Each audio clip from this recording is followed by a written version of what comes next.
In the beginning of their second deployment, the soldiers at the camp were allowed to walk around in regular uniform, but the camp started suffering mortar attacks, assaults that were increasing in frequency and intensity.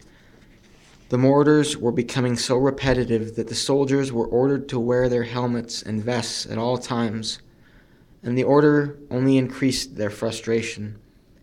Unlike during Sammy's first tour, the soldiers this time almost never left the camp. "We weren't able to fight back," he said. "We felt like, what are we doing here? We're not fighting anybody. We're sitting here on the radio and watching TV half the day, not doing anything. We can do this at home." They could hear explosions boom regularly in the distance.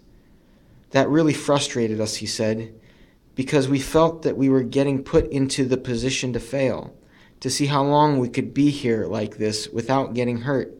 We felt like sitting ducks." At 7 one morning, Sammy awoke to an explosion, the loudest noise he'd ever heard. The building rocked. The bang shook him out of bed. He walked into the open area of his building and saw 2 men, one laying on his back, bleeding, and another one staring in shock into his mangled hand. The medics were running to them. "What the fuck just happened?" Sammy yelled. A mortar had exploded next to the building. Sammy went outside and saw an enormous crater in the parking area. He saw the military vehicles, their bulletproof windows riddled with holes. He saw busted tires and fluid leaking out of Humvees.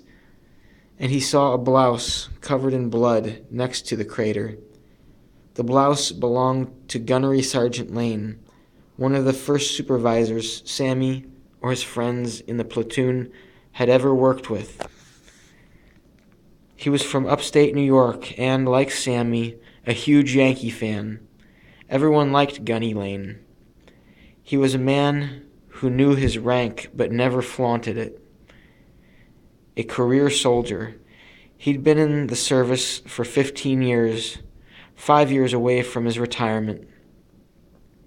He was smart and generous, and the mood in the camp immediately pitched down when people heard that he was hurt.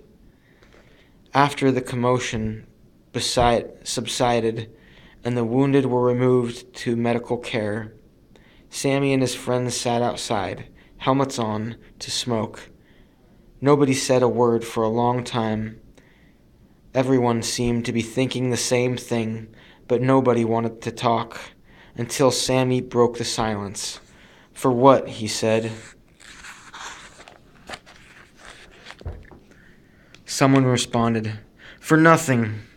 For bullshit," someone else said. They all shook their heads and stared at the ground. Sammy was thinking about how they had become almost cavalier in their attitudes, since nobody they were close to had gotten hurt in the war. They believed that everything was going to be all right, that it was basically work, gym, and TV until they got back to California. And then this happened. Reality set in. They were still in Iraq. They weren't going anywhere. The commanding officers soon called the entire company into a meeting. A colonel stood in the middle of the group of soldiers and started talking. "As you know, one of our greatest supervisors was wounded in today's attack," he said, then paused. "We're saddened to say that he's gone." Like everyone else, Sammy felt destroyed. But it was the way the gunnery sergeant had died that gnawed at him. This is the wrong guy to take, he thought. And he wasn't even doing anything. He died heading to the bathroom. He had 1 kid and another one on the way, Sammy recalled. And he talked about his son so much. He had a child who wouldn't know who his father was. If you wanted to look at it like he died bravely, like he died for a cause, you could, he reasoned, but you knew it wasn't like that. He died going to the bathroom. It would be different if he died in a firefight, in a shootout. We could have tolerated that, he thought. We could deal with that. But Sammy couldn't deal with him just answering the call of nature and then paying for it with his life. Who wants to die like that? Am I next?